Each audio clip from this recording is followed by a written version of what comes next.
ناظرین آج بات کرتے ہیں 2 بار جنت خریدنے والے صحابی کی۔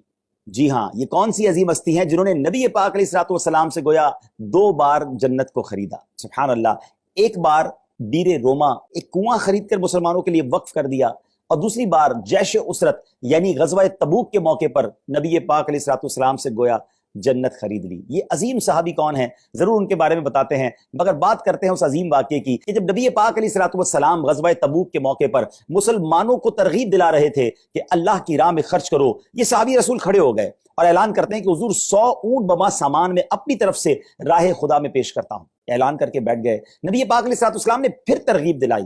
یہ سردار الاسخیاء ایک عظیم شخصیت ایک بار پھر کھڑے ہو گئے، عرض کرتے حضور 200 اونٹ بما سامان میری طرف سے، پھر بیٹھ گئے۔ نبی پاک علیہ الصلوۃ والسلام نے تیسری بار جب مسلمانوں کو ترغیب ارشاد فرمائی، یہ پھر کھڑے ہو گئے، جذبہ سخاوت پھر جوش مارنے لگا، عرض کرتے حضور 300 اونٹ بما سامان میری طرف سے۔ اللہ اکبر۔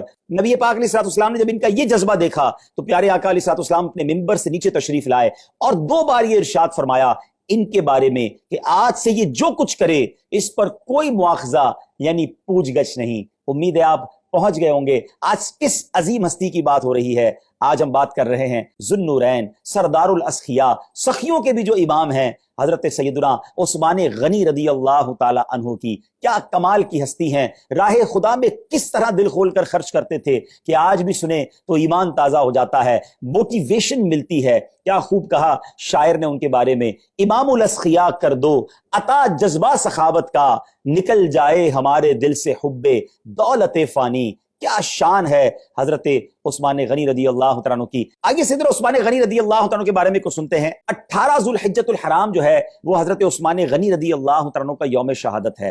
35 سنہ ہجری میں آپ کی شہادت ہوئی۔ آپ خلفائے راشدین میں تیسرے نمبر پر آتے ہیں۔ سیدنا ابوبکر صدیق حضرت عمر فاروق کے بعد تیسرے خلیفہ حضرت عثمان غنی رضی اللہ تعالیٰ عنہ ہیں۔ آپ کی کنیت ابو عمر اور لقب جامع القرآن ہے۔ ایک اور لقب آپ کا بڑا مشہور ہے اور وہ ذو النورین ہے، یعنی 2 نور والے، کیونکہ نبی پاک علیہ الصلوۃ والسلام کی 2 صاحبزادیاں یکے بعد دیگرے حضرت عثمان غنی رضی اللہ تعالیٰ عنہ کے نکاح میں دی گئیں۔ کیا شان ہے حضرت عثمان غنی کی۔ سیدی اعلیٰ حضرت لکھتے ہیں نا، نور کی سرکار سے پایا دوشالہ نور کا، ہو مبارک تم کو ذو النورین جوڑا نور کا۔ بہت مالدار ہونے کے باوجود سادگی کے پیکر ہیں، خوف خدا کا منبع ہیں، اور آپ کی سادگی کا عالم اور آپ کی حیا کا عالم یہ ہے کہ آج بھی جب اس کے بارے میں پڑھیں تو ایمان تازہ ہو جاتا ہے۔ میرے آقا علیہ الصلوۃ والسلام کے اس طرح کے فرامین ملتے ہیں کہ امت میں سب سے زیادہ حیا کرنے والے صحابی حضرت عثمان غنی رضی اللہ تعالی عنہ ہیں، اور آپ مسلمانوں کے کیسے خیر خواہ، کس طرح اپنے خزانے کے ذریعے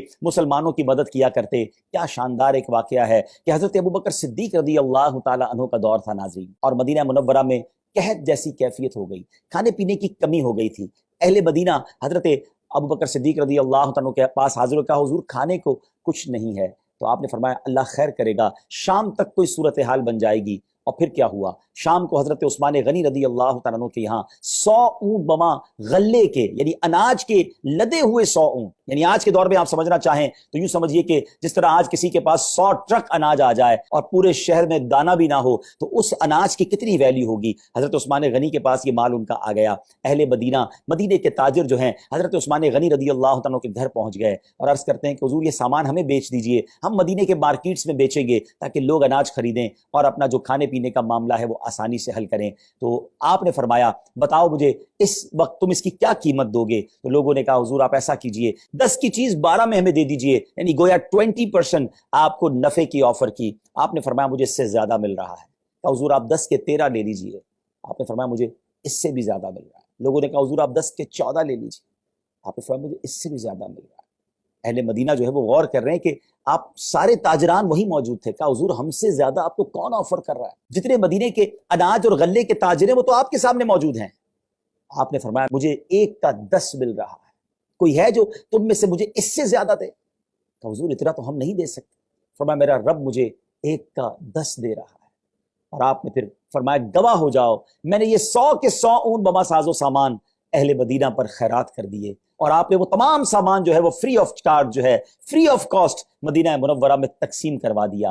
بزنس مائنڈ تو یہ کہتا ہے یہ تو شاندار موقع تھا پیسے کمانے کا، یہ تو رائٹ ٹائم تھا، مناپلی تھی حضرت عثمان غنی کی، کسی کے پاس اناج نہیں تھا، آپ کے پاس تھا، جیسا چاہتے ویسا مال کماتے، مگر انہوں نے گویا اللہ سے تجارت کی اور سبحان اللہ کیا شاندار مرتبہ پایا۔ آج میرے تاجروں کو بھی یہ سوچنا ہے کہ جو حضرت عثمان غنی سے محبت کرتے ہیں، کون سا مسلمان ہے جو صحابہ کرام سے اور خاص طور پہ حضرت عثمان غنی سے محبت نہ کرتا ہو؟ لیکن آج لوگ کہتے ہیں موقع ملا ہے آج پیسے کمانے کا، لوگوں کی مجبوری سے بعض اوقات فائدہ اٹھایا جاتا ہے، لوگ پریشان ہوتے ہیں اور دوائیوں کی قیمت بڑھا دی جاتی ہے، لوگ پریشان ہوتے ہیں اور اناج کی قیمتیں بڑھائی جاتی ہیں۔ ہمیں سوچنا چاہیے کہ چند روپے چند پیسے تو کما لیں گے، لیکن کسی کی مجبوری سے فائدہ اٹھا کر کہیں ایسا نہ ہو ہم وہ برکتیں حاصل نہ کر پائیں۔ تو ہمیں ہر وقت صرف پیسے کمانے کے بارے میں نہیں سوچنا چاہیے، یہ سوچ ملتی ہے ہمیں صحابہ کرام کی سیرت سے۔ اللہ کریم تربت سیدنا عثمان غنی پر کروڑوں رحمتوں کی بارش نازل فرمائے اور ان کے فیوز و برکات سے ہم سب کو مالا مال فرمائے۔ صلو علی الحبیب صلی اللہ تعالی علی محمد صلی اللہ علیہ وسلم۔ تعریف تیری آقا سے سنی عثمان غنی، تم شان صحابہ جان نبی عثمان غنی۔